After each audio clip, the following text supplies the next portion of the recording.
आज भात डालमा एटा कौन कदली भजा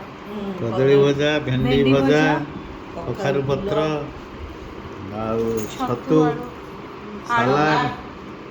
कलरा चटनी सब सबू डैडी एबे खाई की कहबे केमती हेची सबू छतु खाउची आगो छतु बारी एक्सीलेंट एक्सीलेंट एक्सीलेंट सब बढ़िया जी कदली भजा कदली तो गाँव कदली हाँ यहाँ आम गाँ कदली डैडी पूरा खुश नहीं रियली ठीक है बढ़िया है समस्त कर खातु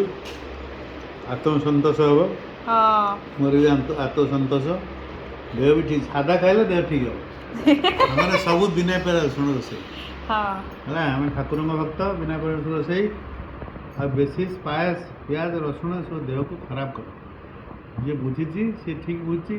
जी न बुझी से बुझेनि मसला खाइब प्याज रसुण खाइब माछ मांस खाइब देह प्रति जत्न नियंतु देह प्रति स्वास्थ्य ही संपद जल ही जीवन आम पिलादिने पाठ पढ़ुचे तार मूल्यबोध टी जाना चेष्टा कर समस्ते यह मोर समस्त निवेदन ओके बाय।